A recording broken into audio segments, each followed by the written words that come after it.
Mama premono ato ewe yefidue mu ha awiadu mienu kase yebo ayensa ntrofo fidano pademu dasuomu womo ananche ho na awie wasan hu mfifire amasamufo nso ahwe na hwehweni wade asem edi ani wahwe saa na aso nyina nso editie eno na awie bosome ebo ne de etoso num yenuye ho na yede ba besomwo hyeno nso se ensemi etwa no ho efiri Sompa TV a enam Sompa 98.9 eno ye bono ahenkro sunyaye eno achi Sompa 90.7 enkrasa ne butuo bono East Mantemo sada na TikTok, Facebook, YouTube ne baabia anso etwafa sompaonline.com ensempa nyina akwa obenya bi na wakenkan de di mo akotene ya yede bre obi enese Orele Senior High School akoda ye wo ne sika ma woti nananom wonse do no enwoma sua tena yakwa akosere abusua no na awerehosem esiye esewani na ya tetesa baby agalamse de o ma Ghana yensu ansuo makwakodu na hwa enfie bi achi no Ghana ensu ho bekwa atwe adaji Mamudu Bawumiase se wode sono abrabo a wabọ ewo nwoma suam toto amamu ahodo aba nyina ho obekasa ebinsi da asebi pia mayoko no so akwakoto abaya kase won mayi panyipa wobeto franka ade ama wonom wenchi wo maye nkyerɛkyerɛ ade ama akuafo ne mabunu bi a wonni adwumayɔ kwan ombefa so atimi awai kashiwa na ase nnua basa ade atare dua foforo ho ama afifi Dr. Alhaji Mahmoud Baumia anabo Ghana no basa MPP amanyoko no tena konya so mo ye ne papa tiafi yento awon msoe obi nko kwa kotu immigration for pola wo mo de franka asenso make say police for aso ne panchi e wo kaso a ansansan bi boboba free barakase amaya kasai a committee ne panyipa bi a wodi mu ntintiman de akoda yewura otofo say tu ye otoso mienu sanada woroma onka bi ma wonom ma me jenopoko agiman ya wono ene ete yewura mahamato a e de atodwa se premise fuel sade MPP aban wo ye no botwa ne se botom nam na wo mo ba wo mba ma obi ni wahu bi abeka wenum ho ne aboaboa no ye de baba somo mizo and 5G ka ho bi 21st clinic where sciatica expert and watching no through herbal center with 3 core capsules and so atayachi express group na de wutu kwan ahena abasoko a fake cloud internet was the fastest internet in the world and so no and a through herbal center what 3 core capsules and so ekraimu when you make wa do na kai bia brepam ya the one when you now want sampa and samda abatu dwa no asonfo banu ya atena sebeka kan semi ena yawo ne yadai ayeme akosuya ajewa kwade boaten mene ajapia apam dada afei ansam no nchemu akasa eni Executive Director the Water Resource Commission ye wo magane mu Dr. Bob Alpha Adiato omayin panyifo nimpa sababia du no adruku no ye wase oman no ye nyina ye hyase aboaboa ye ho ye sigina ye kase a ebetumi aboa ma omagana ye nsuwansuwa asanso gina na so ye pa wose oman no galamse ho sansam efiri tetentere na ya ka ho asem wantumi ansi gina ya ban ba ye krampo wotwa ntomade sie ne kokoso ho asanka obetumi ato ase nanso wantumi anye ye no wose nda galamse na se ye nsuwansuwa ya forest kurade ye nka enam so nti wo ka de akira ban no sasa oman ya hwe yi a ebedrum rebi besa mfinhia mienu ka kwa na miensa so no ensuo ho sembetumi akwatwe pa wose na wo konkro bi te se Cape Coast awmi na ani nkro atwa mfinfin mantamu ahia enane na ekura worma hyase a wonum ehu bie enam so nti womba sra paasa ban si gina ya wonsi ne ye ntumi muama yensuo ehu nsem entumi nyeye Dr. Bob Alpha. We are moving towards a situation where Ghana will find itself in a state of crisis as far as water is concerned in terms of supply. We all know what the problem is. Galamsey is the number one, cause of all this. The waters are very polluted, and it becomes difficult to treat water when it is polluted beyond a certain, limit. I believe you all know how turbid the water is in the southwestern system as a result of this illegal gold mining. So you are right. We are all trying to see how best we can stop this so that we don't even get to a point where we are in crisis. It will be difficult to do the computations now. What it means is that at least 70% of the population were covered in terms of water supply. And now we cannot produce water to cover the 70% because the water is polluted. Especially, let's treat this within the southwestern system. In some part of the countries, the situation is better. Where we don't have galamsey activities, I think the systems are working well. But in this case, we are talking about areas where the galamsey operations is impacting on water supply. So what it means is that water that was, if you are 100 in the way Executive Director Yawada Water Resource Commission and no Dr. Bob Alpha. Na no Jordan Irehoseme si ewon kran pompuni manchemo really senior high school namso ema abamu awadi mfinhyadu nwotwe Edward Bokete Saki woti nananom wonse do bra na wone na yonkofo bi wo mo etwetwetwe eno enam saye so ma meka sei enwumasua tena ye na akwa busua no na wo mo ekokopie mu Irehoseme si ye de wonua esewani Dr. Eric Nkansa ye ono enetua nwumasua aso ye nanwo na womo ene dom ni nyina ya suku mpanimfo ka ho ekwa abusuan fie se wokwa akosra won na wom koduru ya abusuan no wo ho ne nua ba ya wono ensebi nyina na ede nanim adagya so ano wo musu na awerho a enwomasuan so esan de koto wo mo so no esewani yentie bimra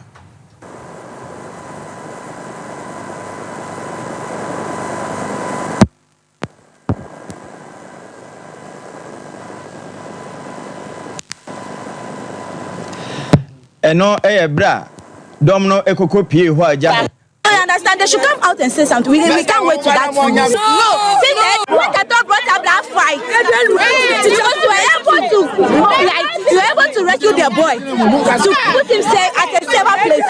So why is that 3 days now? Are you sure that they've not have a conversation with their boy? No, they've at least have a with their boy. So you understand they should come out and say something. We can't wait to that. No, since the headmistress is here, she's supposed to tell us something because she was here. And she was in the school when the incident happened. So she's supposed to tell us something.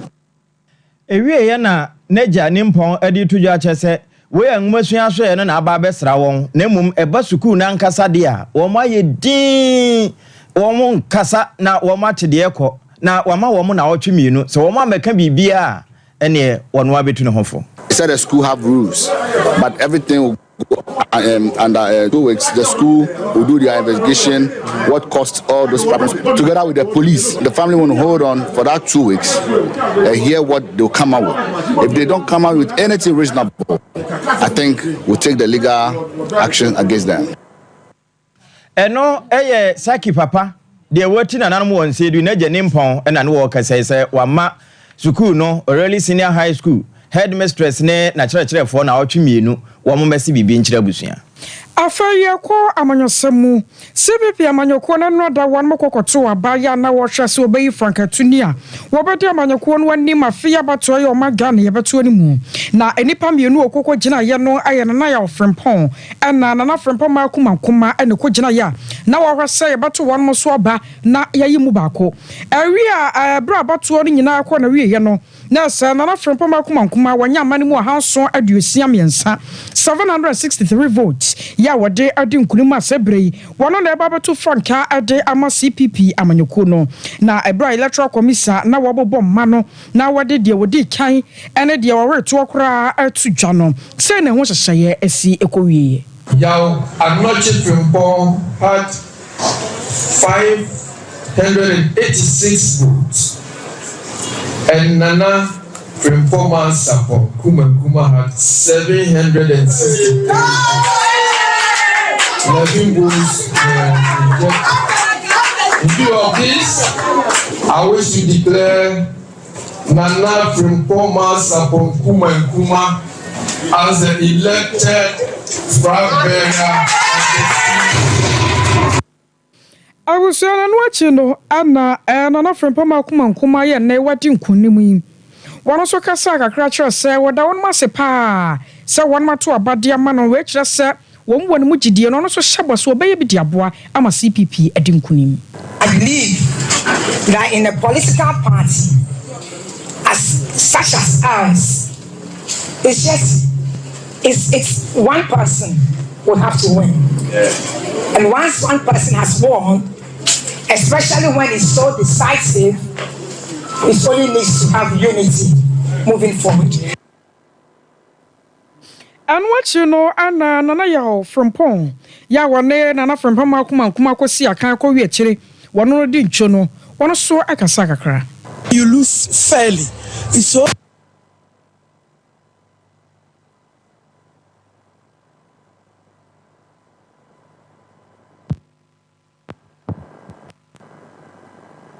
Had felt that Lawyer Noche so easy to congratulate the winner. If you are robbed by the referee, how can you congratulate the winner? You get it from the answer I've given to you. Certain people somewhere had felt that Lawyer Noche would be a very dangerous candidate on the ballot paper. And so everything should be done to ensure that Anoche would not come. CPP should continue to record zeros at the polling station. Abusawai, Nana from Pony and Cano, about 21 no any dincho. Yefra no so a yenko Franka Crawford de ma wasona manyoko Alhaji Mahmoud Baumia na kache. Okopiem wakakwe South constituency ho na Pentecost asafo e Kanehye Central. Ho na wonkobo odwa e ma wonu me kan bi ebam asofo ne mpanimfo nyina ekokodi ehia na ne nkomodiem na odi betudwa se wo fa ngomasua nko a na eba ngomasua mu a abrabo a wosona ban ya na danko akufu ado wo chima PSC die animu na wono eteneto ano wo mabobra pa wo de toto aban abesene ko nyina ho a na wo kan we e de aba besi se saa wasi sohwe ya wo mo twire no e kama ye se abibire matoye ha na wo mo tworo na nso ye tworo wie ye se de ebinimo ka se free SHS ababe senior high school nkoda na bon kon no Ghana ye di nkunim pa isanse wo de amaya hodo no toto so a nkoda be semiensa wo mu ne huridi kan e wo manu di adanse se ababa beboa eno achi nso emma wo no kosuku ene wo ma ye dodo ene free SHS nti the ITV gender parent and in addition the formats of the senior high school at Asia Nanipa Bebree say quality the free SHS quality baba for and then we share waxy exam performance waxy exam 2016 pass rate 45% and then 2023 pass rate I could do 64%. Alhaji Mahmoud Baumia wone kura franka edemo osona manyoku a 2024 aba December 7th ye kwa akotui wono ena nanim edaso ena wone nananom wono mekan bi ebem na yewura asofo onom kokohyiai e wo kan kwe saato ho wode sansemi tudwa na afabie no wo ya no wasad na ni kiremu awakanashi market ya wone adwadifo no kokodi nkomo ene wo kire se wo hwe NPP amanyoko no a ebre bia no baba tena konya so bia no Ghana ya daya nika pa enam so nti na nwa kwakohia se wo man no ya satoa NPP amanyoko no so na emu ye de emu ye akono Ghana fo ho to won mo sanse won kan kwa chiri kura no NPP ba ye wo fan nipa pi no anwuma ma won mo ye anu wa chiri kura po no Ghana kwan de rodo no a wo betumi aka su dua se NPP ba ye na won betumi ayeye enam sai so nti no wo hunu se wo mo to aso ama NPP asaba tena so besen finhia nan ene nwotwe achi a Ghana sane etie yebekọ yanim asene saa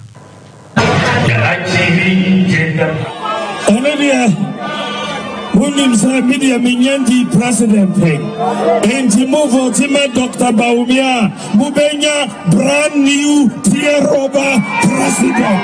Umempanyida radia mutumamro Mubenya home use second hand president.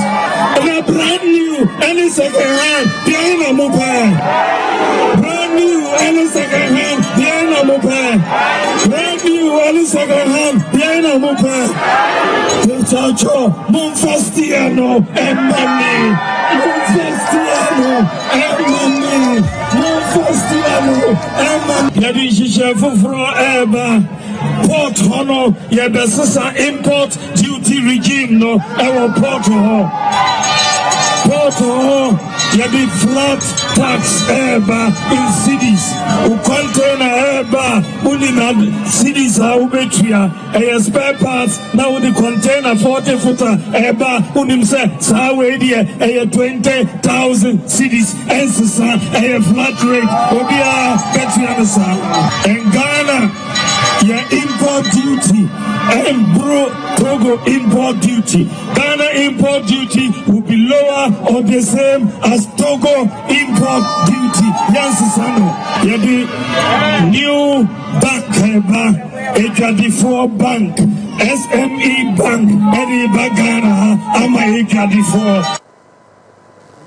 I was your way, Dr. Alhaji Mahmoud Baumia. Yada so a ewa amanyo senum na yefiri so no de wa yenko kyeneye nso wo mo akache wobenfo opoku agema nana wono na ete yewura mahama neto na wode ne nto abona kwakopiem ewo atoema ntemu enora no wonam shama amerika nan ebo ho ama ne nyina de kire yen na wode nsem bi atodwo a kyese wono ya aposokofo na kama yese wo so na ban etesuyi wo che premise fu ne outboard motors na wo ye ne se wo twa botom nam eno nso wan hweye watwa wonsa na se chini ye ba wo mo de betu petem ama mansan nyina hu se de kane na wo mo ye no no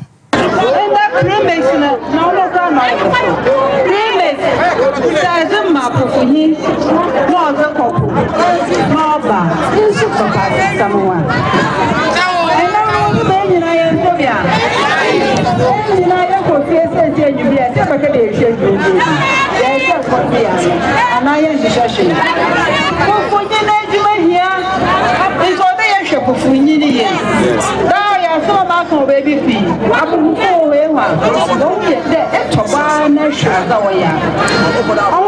want to Sabi. I for son when you are banner. Honor watch and wait. I know what the post to one watch the man wait. What says to I'm going to work out. I'm going to work out. Sabi one yes, I'm saying watch and wait, or human. Let me say a craft from one on a song called Program. Why done a man's son? Why done a man's son?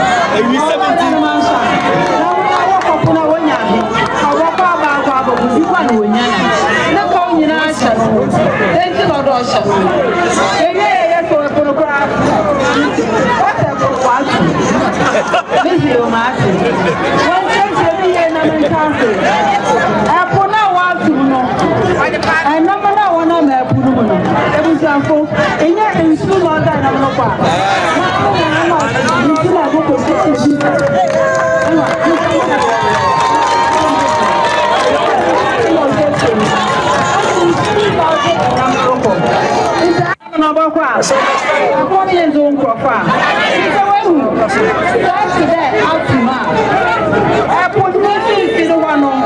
immigration officers or what? I will go forward a passport. I know look at Ghana Canada.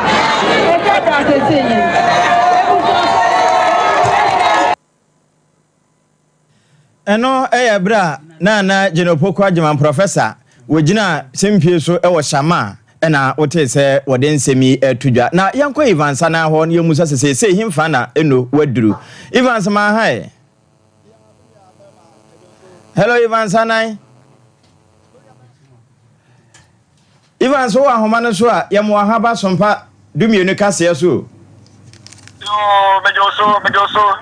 Na ene ma Jane waduru himfa wafiri shama na oda so ho a. Elabno kase ose ababa se 9 o'clock anapo odikal ko oyo oma ina wo esikalu. Oya adidin na koba enkatia. Ona pe na ko ye. Namno kase isia waba oya takari ko enso waba market circle.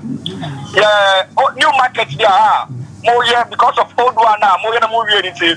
Omo na ba oya market circle new one bia man to tari o oje so bi se mo kase onam goduma o tetia mba am konto ade now ho isi na on ba stage am for no some from the no bom onam goduma o tetia marathon for no wo ha sade ne nkasa ye ko ne dom edi akire no a o be kasa gram so ye e ma kine ye wa afa ho ana Minia said we say Korea grounds here. We show them do pretty Osana and the problem say in 3 days you call Takwa, your best you call a Hunter West. You say Babeson call the friend says for all districts and so you Shama. Yajeba oye Kudukum oye Iskaka constituency you feel your boss can do constituency and Neswaba or Takwa constituency. Wusha the Mamudi Chino, Kasha, Mamucha Kata, down to your Mano. Now, what the Nahine Cosa Probuino will be with a bay. Lilia, and Damian, sir, I'm the Nano baby. Nano, I said, you to constituency if you are. The Moko a fair constituency. If you a fair constituency, and I go with him to constituencies, constituency, all at Abonia.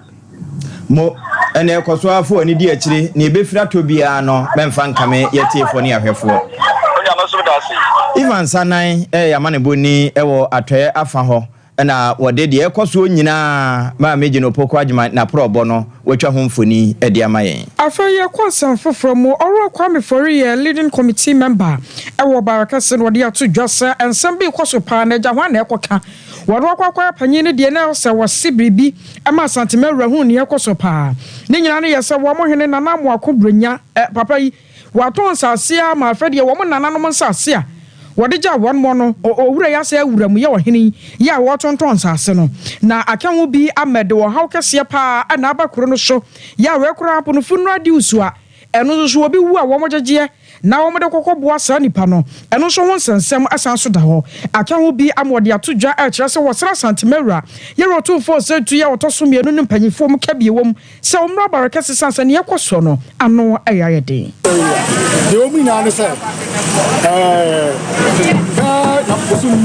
and so many ya to aba ma yen aye committee for a you come here eti omo dada for no akwa aso mo ade omo sem na ejaye na bibia e wo ko di mu so omo di ba eche yen sa ampanya pa ye no mo kosi ai ama omo di ma ye na emom no kwase ma wo mu se asirasika ye di bo ekono ban no Sasika no, ma ye to anamon asa yani na ekwa ko di ho enkomo se ya wodi kadi ma committee pass for no eti ka onfa ma na ka yeso ya hweso na ka yemfa mu akuru no na ka che se ye chama no dan edi no odano no se onfa ma na enfa mo sa efi se otu for the assassin na dey sama ani ebusa na se na odaro ma no mo mu twa mu ko dada no so wodi ma mu hweso and watching no ya ne kroma fo no bi so akasai guess my never to mansini abato what the committee ebai ona balekase fo hu se ekwan ya wode balekase fo fa so no enya de so mbato aba ma ne committee ona omoto abane ma committee a balekase fo ma agi atumu se ye mehwe ne ye mo okro na kro no enya ne nkan ko be enu anu na papa ne pese oni sa committee no eye adwuma ono no die ono no adwoso ana o pese wo ye den oye be yana na otufo yesre wo se ekwan a brenya oye balekase yine ebi ye fa so e balekase no enya dia ye balekase mai se balekase mai yesre o pa ye wo awuye mu yesre o nana yesre o se wati ye ko bati chama e bi ko remand 2 weeks nana yesre o ya fa lawyer anya juma ni magros bien pesa meka ari so me hande say aye nana barakase ni ba ye no ma odi kro ni fa so no se ani anyan asefem na yenim se obedi akonyo ro se empintu owura obedina ye wura nim bakasem bebrebe ho ba kro me asei na nye sesa na ye pe no na de ande wo ye no na kro ni bonyo so wusi jan no obo agu no fa langa asa tram do kaseni na anga de ye amuna mo sa so na ko beti chairman no tell am na say wasi assembly ma bia o barakase letter area be fair o mo transe sa o mo mianko no mo kwa tintim kofo ansa ni nyom sase e na committee chairman ka cha mo say o de wo nya ahensam e na onye kofo sase ntu onko enu na sase mi ko to hinani ma wa fa no hotan yenim se sase mo be duro tufo asiesika o ma yati asie committee fo na transe aduru se krono skabia no ha geneti ma ya debia no geneti ska ma enti ye seri pa enti ska toilet miensa month bi obi 250 cities I was your way. I had a share your barakasi and your 2 woman king. Yefri asante mantemu a yenko bono na bono yede okọ wanchi yewura buzi akurum ehọ na nkyerɛkyerɛ akwa ma akuafo ne mmabuna wo mo nsanka wo mo nanka na so woni bibia yo na saa nkyerɛkyerɛ ye kwampa wo mbefa so ene edua na basa wo mo wai ne ya pie bi nso nkyɛ mu ne de atare ho ne ya kyekyere ebewie obu ho se atimi afefe na ekɔ broni frɛ ne graft ne no ena won mo de akuafo be sa duokono afa ntetiem na sika nso a won mo de yoye no woyi edifree Ghana Skill Development Fund na ni nyina nkamfu ano Schedule Consult any Henry 86 Enterprise won mo na kokoye sa adwumadie na wobapa wo free Henry 86 Enterprise a won mo enese ntima hodo de makuafo won mo tonton anase wodi bi edi won mo dwuma na eni abansem na ya nkurankura de ma me Mary Sukon on free ho bai na wo kire botenti a wo mo yes ade 86 enterprise I produce cashew seeds ebi e mango cashew na guava enyaba bia efa tree crop ho e ka ho bi na ye dwuma bi a ye dini se ye graft cashew seeds ana mango seeds e toma apiafo ye abia be pie mu ha no se esan dwuma bi a ye die ni ti ye pese dwuma a ye no cashew na ye produce no se de be ya apiafo abenya good planting materials ayele abia efise ye cashew na ye ton ana ye mango na ye no ma na ye eno udua esuye ena na banu so efe ena edin so se yare ebe basa nua banu so ti dwuma bi a ye di na she dwuma bi no se ache dem fa ni se ye shase be 2007 no ba ye shase no esa nti kakra NGOs bi abum ababa be so ya se ama se adwuma na ye kese na nipa ye twen no so bi ebi kwa na ekoso e wo nechi hensi no nti enam dwuma bi a ye di na aboa ama youth bi aye de anya adwuma aye even wana no mu nyinyi na area na field manager wo Ghana Skill Development Fund no mu nso ekasai Yewura Edward Bano no wo chese sika no de wo manyi kura 110,000 Ghana cedis de wo mu yi wo de ko sidi dada mu a billion pa ene de so asene na dwuma tita ye di ni se ye so mayiku eketwa ne oma omunya nyinyi ye no asene emo ntitia ebeboa ama omodwuma na timi atumpo se de be ya omusika se so be emu be yedu na matimi aboa I employ amanfo bibiri se de be ya unemployment rate ni so ebeti e Ghana nti ena ema yitimi so hen 86 asene se ye beboa atuni omu e wo nia wo hia nia wo laki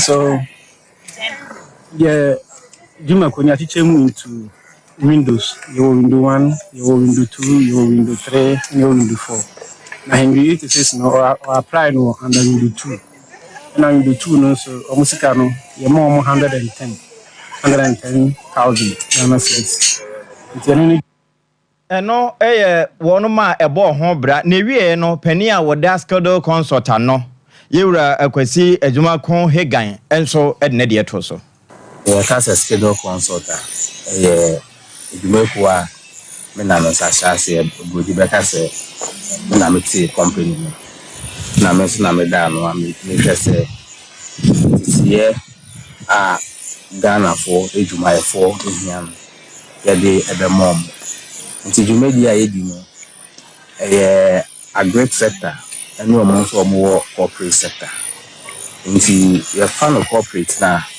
ene ti se bank for insurance for office for ni ade ye ntiti mom aya ye ntiti Ghana Cameroon Uganda Zambia ho nyina ya kwa ntiti anya ba no Ghana house a ye hu se agri business sector no so no ade a mu hia ntiti pa nti ye ni ye ene usu hu a yeso ye wo yeso de bu akuafo ya bo mo mo tro proposals e de kopɛ sika fi aban ndumeko ahoro na mu ewia ya sanso bibi aye ntiti ya na training e de amom ntene ni dwumedi a Schedule Schedule consult you request Higan, any penny coffee by, and I say, or Casano, we bono from what when she and Anchele Corso. 21st clinic na ya kan for dia ma osa kwana wo sia taka dia no hwe ento ase o to asentini ya twe wade aba onamro mu no aye sia taka dia na eba won kai kumase wo bo hwe overseas junction wo ban alfred di obo ase o cancel quarters and kind of market sunyane kranza ne tachiman 0540311311 mizo and 5G ya kan for dia ma wo pa no dia hoden wom na tiapo na ma opomuden pa I am zone 5G 0246 270 221 0246 270 221 through Herbal Center. What a 3 o'clock capsule saba. I go master drew. When you be a babu was a sea dear cock on YM Timono. A better said a few ama what or pa. Young Qualna Kaba. Dania ba Miss Tinia Pedank and I am for. I was 0546 107 107. Express Group na de wutu kwan. Here na pesa wo call Express say. Wo was a full labor runabout and cry wo can she first light. Over Canada, US, UK, Australia, New Zealand, Germany, Holland. And ne wiasia fana baby yanwa. Wo mo do be kwapa 0249 000448 0249 000448 cloud internet eno na ya kan for dia ma o se internet papa awusua ebua wo ma onya wifi digital security locks ye baba ye bidia ma o cameras ahodo ye be install bia ma ho atowo top high one love fm di hwani mu 0202 699110 0202 699110 OCP Ghana Limited. It was CP fertilizers aba. Ayema kuafo pa anya samketo ma onobayo no na ode egu ase na atumi asodoso. Ye wo OCP NPK 15 ana ye wo OCP NPK 10 emu bia no abusua benya bia tofre e wo 0555 909 437 0555 909 437. Ya jana we so na ya taya ho ya pa de akachi no erebetos 21st clinic yes sciatica expert sciatica no o nerves na wo to ase na fa wo siremu na fa wo nasia besi ase ho no se ho techima eno ene fa ne sciatica na etimi bubu o to ase ka wo se dwe wo sirem wo je ho ba bia enye na no na 21st clinic ba ya adwuma pa wo mu yenti abaso bo magine wo Ghana ha ene amono ne enya asem ketewa Womuji international awards ahodo womuji local awards ahodo na anu nso na womu be the only sciatica research and treatment center in Africa bibrim ha no ebi ni baabi a gise 21st clinic nkwa womu de bibiduro ene besa oyare no masa de machine aka ho eyayare sabia yare bia wutimi de ko ne mama ade ba ko a wo magidi womu pa no eye sciatica ena stroke nso de kwa diabetes ne hypertension ne ade Ghana ha baabi a womu ho 0540 311 311 0540 311 311. That's a 21st clinic. Woman is sciatica expert.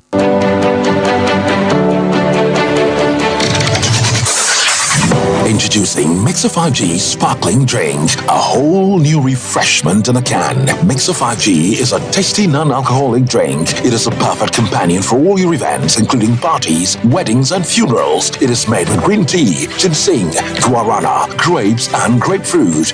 Get refreshed with Mixer 5G Sparkling Drink. For bulk purchases, contact 0246 270 221. This advert is FDA approved. Brakasa ye duabon waso a ne dwumedi wo nipadua biara pom den ene na brabo mu ne hieye pa enye brakasa nko nuaba ne haban bi te se ko nsusu a abonwono ne dia akeka ho no kura enwanunu ahodo a ekọ animu yi ankasa brakasa ne sa nuaba yi binom ne akeka bobudi afa abefo kwan so a ye de aye brakasa powder brakasa powder siesi nipadua na abakwa ahodo no ho ban afri mpani yade ne yade ahodo pi ho fa enkodate de ma baako freduane anopa ne enwumre anafa enkodate de ma baako woni nsuhie yeti anopa ne anwumre wobra wodidi awie ubenya brakasa powder to Kingswalk Herbal ne Heroes Herbal Accra Okesi Drug Lane Dani Herbal Kumase Mensa Takrade Mose Pharmacy ne Greenlight Pharmacy Sunwane Cash and Carry Supermarket Asantoa Herbal ne Bibidro Depot Techiman Sewa Herbal Mampong etufo mfre 0550 19 15 14. Breaker Prekese powder. Aduane san yedro. FD ahwehwe sankratoe mu agi atom. Hey sewa, me hu acho. Me na no me bisa ekra so kwa brochu.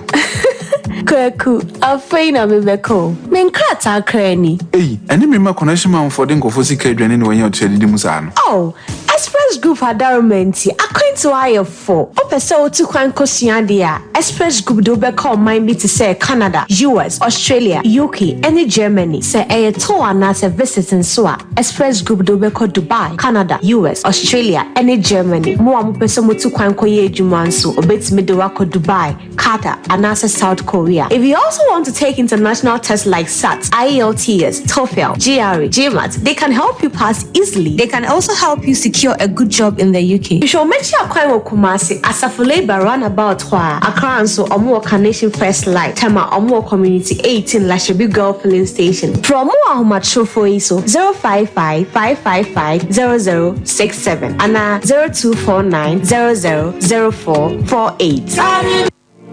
Here in Ghana, when it comes to chicken, the good old days are back. Why? Because Boris Beef's Chicken, BBC, is here. Yep, give your family and loved ones Boris Beef's Chicken. Fresh, tasty, delicious. Boris Beef's Chicken is produced right here in Ghana by our cherished poultry farmers with support from the Ministry of Agric. Get whole frozen chicken, gizzard, chicken feet, chicken neck, and chicken liver for those special family meals, buffets, picnics, funerals, and all restaurants. Get Boris Beef's Chicken. It's halal, so everybody can enjoy. Wherever you are, call Boris Beef's Farms hotline 05 444 444 53. Ask for our branch that is closest to you and come get your chicken. Boris Beef's Chicken, BBC, proudly a Fiakoko.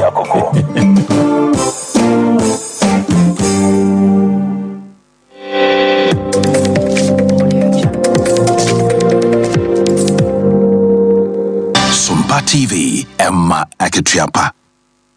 Dada mo say kwa man so and so circuit court na kwa setra ya kasai abante kwa bia wanya finhia na duonu nan Benjamin na esu akwa kwaten wode so bo abono oya wabano kwa du se akosese akoda ya wanya finhia na edu nan no na sapon wa homa no so eno ne kodi nkomo na na ma han yeah me amini aba abro court kwa setra no asamba ya nkasa na koso ho yomini aba me da se Chief Inspector Moses Owusu Kobi awo mampoposi for atnaye edito nsuta secret court wa ewunya for mami wini amwante Owusu ekejam se eya bosumi tribe yin eda da adi na Tuesday na 15th August na anapa no so won ma no mu nse mari bi efena Linda what dimika abagbe o Linda so ye jadidi Baba si approach for me na me bayira. E dey no bayira. O ti ni ye ni ba ni tifi just ko so hoji e fi dunai. E wi be du mi yu e na o pie ye. Ye ni se o pa ko di agro. Wo ko ya isha no anze na hwe na ko che nwure o mai. Eti ade chi ano pai. E ni fi so bia na obi a chi na se wa ko wa to be na di si nti approach we di mo ami. And approach for the end of the Jikata, Neko FM station, what man for nine information centers are who now announcement. Now we said, who to me any annoa. It is the correct or the Jikata the confirmation centers any FM station or Mampono. Echo ya announcement or Mumba Hira. It is a Tesu Junsiano. Also more Hodoma, and you let them no. Mami Linda so on my would say yani baba ye our new fibid and the new hancho and wabashi. So besides Linda. Besides another Jessica. And in our quarter and then one with the few. I have upon us the ma and they call Benjamin Quatching Honum. They call no it's a born in the Vienna and that me best and was it on my and what name Eda ya ma de chi ye ena sabi na sina weja me semimbra but kwara ata tuna wechi me akwese dan Muhammad ya chi so when yen kwai and was adding the police for say with you. No police was you. I said, we I see it's a money cut and on for course to not doctor and question. It is Dr. Coffee, the question be Dr. Chese, while Papa, Power, you know what you are. If you my four police for 82 me, echo, I brought you on them, echo, but she are branching. No much in on the question, what did you say? Name planet, Sa Abayano. It is in Tanya Fit one another, whatever I look at one another. It's under the call, police escort, the one from the tournament, what did to me bunny to me say, why is that, you know, it's the abuse to floor, and I call to Enfant Bunning Killing. Because I said, Uncle that abuse for Kukumi, now she's out to the shore, Omra. She's out to the Sambano. And I was what I said, all Takatan said, and thank you, Sicilian. Uncle, if you now, Busuya, yes, September Busuin, the 25th September. On some review, no making a football, so I get to say, why yes, I did. A Panama, a Pan and Plano Prana, a Pan and Field, Union and Field Watching. And I said, Lucy, and you only have this or funnel. If I build your own coffee, and all the top was 50,000 Ghana cities, or the 23 swap. If I build here, or coffee, Yambua, 25th September. One of the sentence media. Na abra akoda no wobde no kwayere sabia no anyambia doctor's report ti me kire sabia akoda no wona ne dasa no ebe ha no wo ba bia na me kire na himfie ho no almost na ase aye kucha bibia se I was na himfie akata na wo de ne ho de bibia anka e se so much na check because you see here almost they are in amorous relationship. Now, no, a virgin, na. What's it? No, on care being heard down. Doctor, they said Doctor Mitchell and Doctor Ancha said, what you call him, just a high man nasty. Oh, okay. You move a branch, and you say, in Planana, that there is so much Nakura few. In Planana, that you move a question or yellow go so called sign, go so called sign. But I don't quite require and a 1 man could feed your man could feed your command richly. It was part, no sign, but really on my damn Brumadi exchange, and a mile on Clue. Mama, man was say, I know woman your boy, what you bring away. You, I was your way, I am money bonny in an assapon and not yet telling king. If in an assapon, dear Swa, young call and Finfriman Temo, Kaswa. Utu senya east abato mpesua so eho na aposifo aso abamu bia wadi mfinhye aduasennum ya Francis ne din ya so ne pechi se ne boni ya wakwa kodini se wako immigration officer fo wo mo akache bra na wo mo ya anadwudwuma na enye bibia na wako yeyo se bia wako akope passport na bibia wo mo polu de wo sen franka wo so no na nka wako akotuo enne nam so ama wo mo dwagu ne so ayeso ne pechi ne yedna ma aposifo a wono mo wo ensanso na se wokasoa se asemi wo mo hwehwem se ne anka wode kwa akosi franka ne bi ana wode kosi TV pool anampo wode kwa akoye dralai ene eyebere ene bekire eno na nam so a pani a wona tua immigration fo na no e wo afa ho ACI fate yara edi tudwa se nya ne edi kan ni o wo mawia won na enkomra no erika nan so ena wo bo nsemi nyina ho amane edi ma ye ono nso na nani sem ye boy ho mpem se ye nsa beka no e wa homa no so na fe ye busa sesei akwa kosisen na se ye nsa ka no a ye ne bebem ye nsa nyanka no e no ye betoa kase no so to kase bo no so na ka ne majority leader ye ono kro ya mrasho jani awoso amempa so ye ro say chairman sabonsu ade atudwa sasa nei Dr. Alhaji Mahmoud Bawumia akase waya drivers mate odika pa sanse enei so mampanyina be de kira na no nkira se na mampanyina ate akonya so na betumi ahye mmara hye neoma ade ama omamu no na momuo no eba na dwenkire de abetumi akire na obi kire na dwen no wamfa no eno nsonson ya dem pa enam sa yeso ntini wakade akire enua no mu binom tichiro ne andi si amanyeko no a wo nam keka nsem to adamoni ade gu yero Bawumia ho fini se na dawroma omu nyina oma hunu bi pene omu boapa eduru abato afinti eno mpeso omu ka mare yese azero Bawumia te akonya so na so ade no waso ye no enye no ene wo ye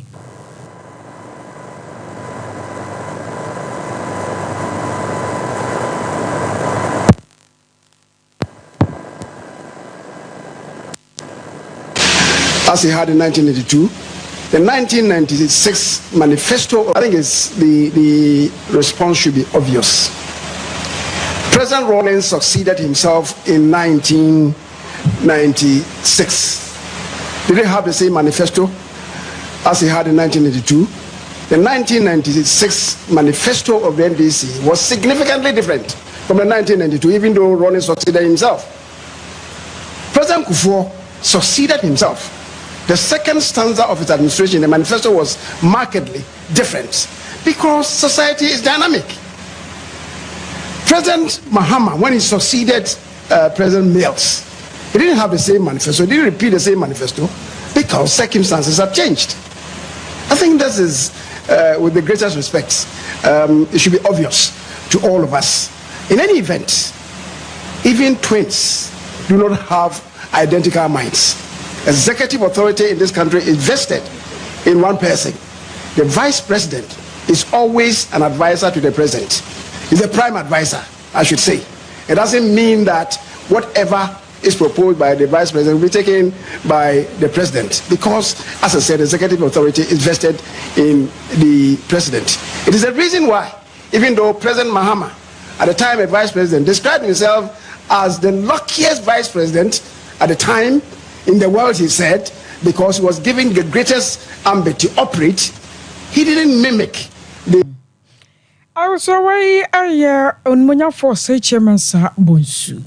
Ye wie kase no na medo ko Kwame Nkrumah Apomu architecture department ho eno Professor Rexford wopon eneda no na wode nsem bia todwa kire se wo man anase kura sabi kuroma mo yire be firi mu kuro hine men no adwabo ase na mo yira na wo kan we dia ba besi se edinkra enye nipa edinkra o na mom ye symbols ahodo ayewo nyame be wu ansa na mawu anase we ye oya na basa nom ne ye kan ka ho no eno ka ho bi pa se ye mo ye ni ko ho a eboa ma ye mpuntu nso etimi ba ntentem na nso se ye to twene a na etese de ya to yade pa bi agu ye sika okọ ya to agu ni akofa bidie nso ehye eto nson sika okọ na sabi o efaje mu a ebre ni ye hu eso mfa so na wo se the friend say sustainable development goals no ye betimi aduru ho a yadi nkran nso ka ho bi pa eno na kire ya mamre ni amane ni abose ni ba bi efiri na eno nso ene de enhira ne nkankro ebebre SDG a ye ka ho asemi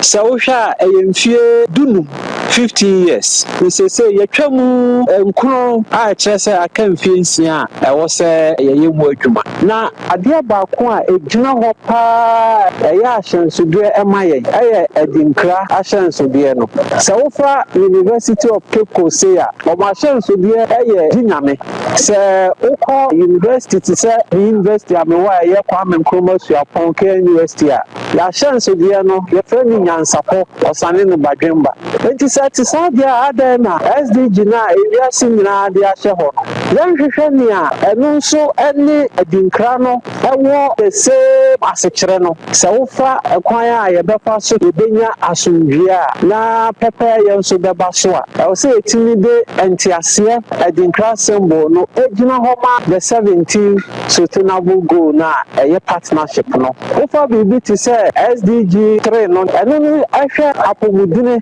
ene ye die eho ensensem se wo ko edinkra symbol no nso a ye wo symbol a ejina ho ma ahoden enti sa ahoden no symbol no se wo di kire obia wo Ghana ha onim se sa ade we no se etimi edi ye adwuma wo ya brabo mu a kire se ebema ahoden ene ye die na ede impuntu nso aba.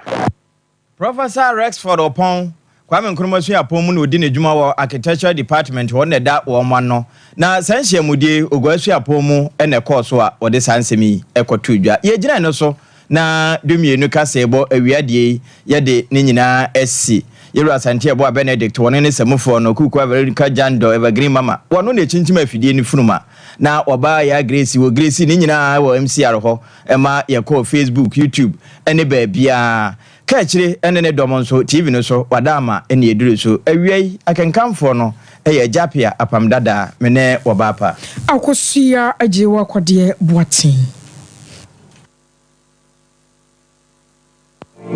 Here in Ghana, when it comes to chicken, the good old days are back.